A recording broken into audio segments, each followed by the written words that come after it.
Assalamualaikum warahmatullahi wabarakatuh. Selamat siang semuanya. Perkenalkan, nama saya Rika Hamana Nafisa dari jurusan Kimia Universitas Indonesia dengan NPM 240630363.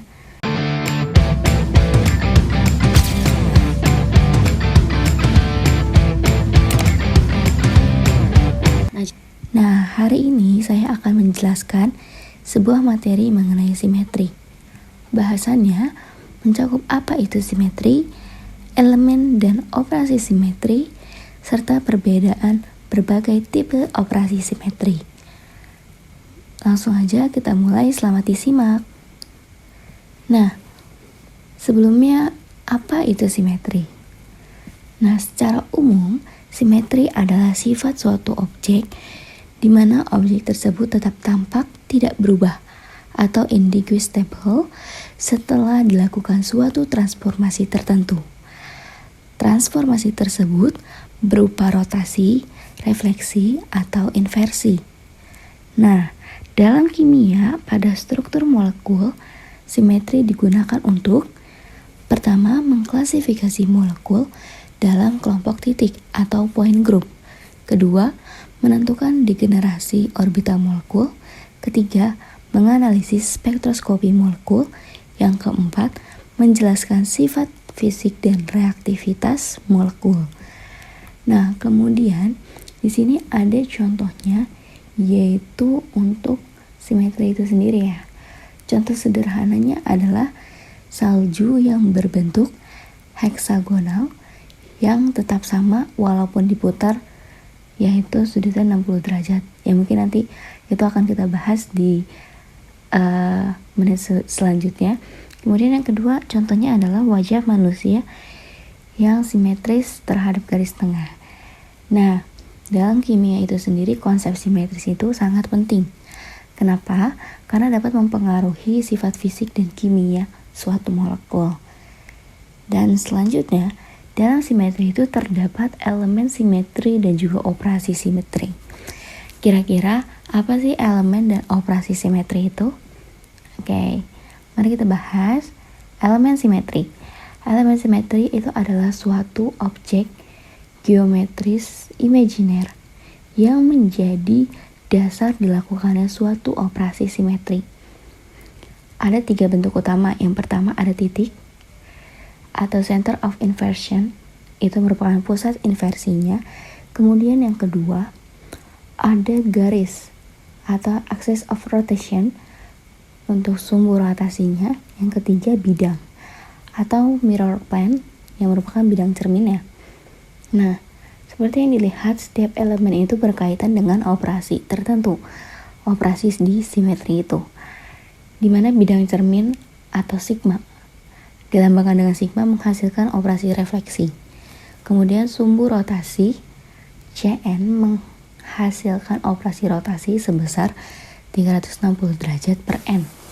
Kemudian yang ketiga titik pusat inversi atau dilambangkan I menghasilkan operasi inversi semua titik seperti X, Y, Z yang kemudian diinversi menjadi min X, min Y, min Z. Dan kemudian ada sumbu rotasi improper yang dimana itu merupakan gabungan antara rotasi dan juga refleksi. Dan yang terakhir itu adalah identitas, yang dimana semua objek pasti punya identitas atau E, yang artinya operasi tersebut tidak melakukan apa-apa. Nah, sekarang kita masuk ke operasinya. Sebenarnya operasi simetri itu apa sih? Jadi operasi itu sendiri kan adalah suatu gerakan refleksi, rotasi, atau inversi yang dilakukan terhadap suatu elemen simetri. Nah, untuk memiliki operasi simetri, suatu objek itu harus tampak tidak dapat dibedakan antara sebelum atau sesudahnya melakukan operasi simetri. Maka dari itu dapat kita simpulkan bahwa operasi simetri adalah transformasi pergerakan yang dilakukan terhadap suatu objek dengan acuan elemen simetri tertentu, sehingga objek tersebut tampak tidak berubah setelah operasi dilakukan. Nah, ada 5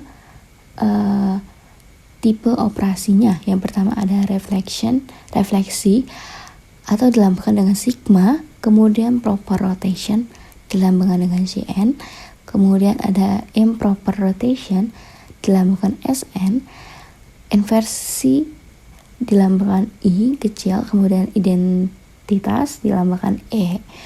Nah, sekarang kita mari lanjut ke operasi simetri atau identitas. Nah, operasi yang paling sederhana yang dimana operasi identitas ini merupakan tidak melakukan apapun, yang artinya tidak ada perubahan dong.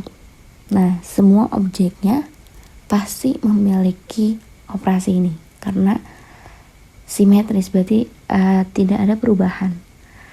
Kemudian yang selanjutnya secara matematis, identitas ini ekuivalen dengan perkalian 1. Nah, kemudian selanjutnya ada proper rotation atau Cn, yang dimana objek ini diputar berlawanan arah dengan jarum jam.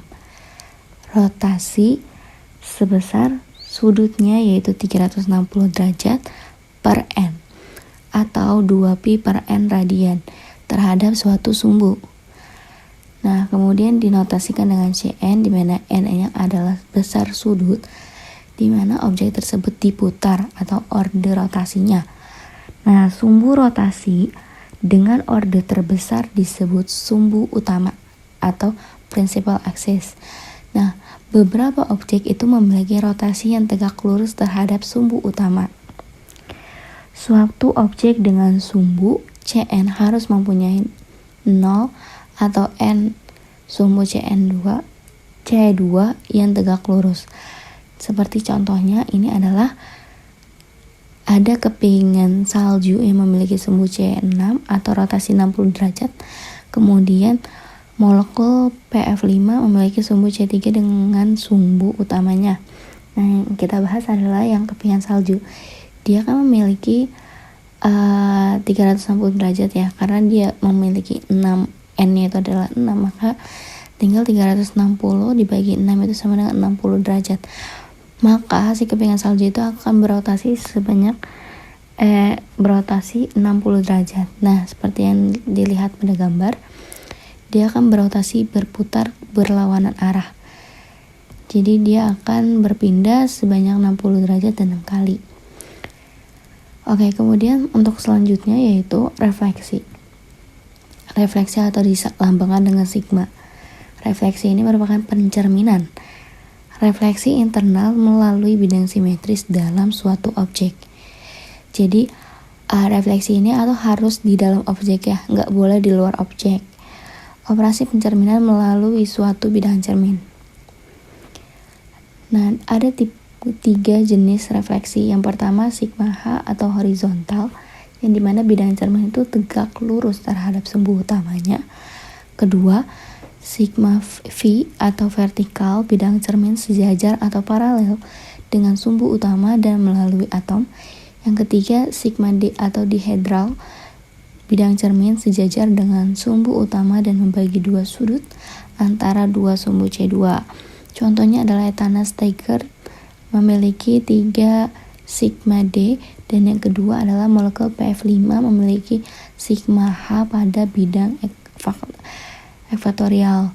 Nah, di sini kita juga lihat bahwa kalau misalkan n-nya itu ketika n-nya sama dengan bilangan bulat, maka dia itu sama seperti identitas si E atau E, yang dimana berarti tidak ada perubahan gitu ya.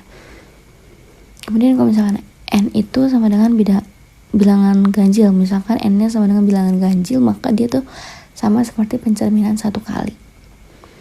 Nah, di sini kita bisa lihat bahwa kalau misalkan sigma V ditambah sigma D, itu hasilnya akan sama, ada 2 kemungkinan, yaitu sama dengan 0 atau enggak n. N-nya seperti yang tadi di atas sudah dijelaskan. Nah, maka dari itu si kepingan ini memiliki 1 sigma H dan 3 sigma V, juga 3 sigma D yang mirror plane. Oke, kemudian selanjutnya pada inversi. Tipe yang ketiga, inversi atau dilambangkan dengan I, di mana setiap titik dipindahkan sepanjang garis lurus melalui pusat objek atau pusat inversi ke titik yang jaraknya sama dari pusat. Misalnya X, Y, Z dipindahkan ke titik min X, min Y, min Z karena kan di inversi ya, melalui pusat inversi. Kemudian suatu objek itu dapat memiliki hasil 0 atau satu pusat inversi. Kemudian kepingan salju, contohnya adalah kepingan salju, dia itu memiliki pusat inversi. Nah, di sini ada contohnya lagi nih. Kalau bentuknya oktahedral, kemudian kotak, persegi panjang, dan jajar genjang, dia itu memiliki pusat inversi.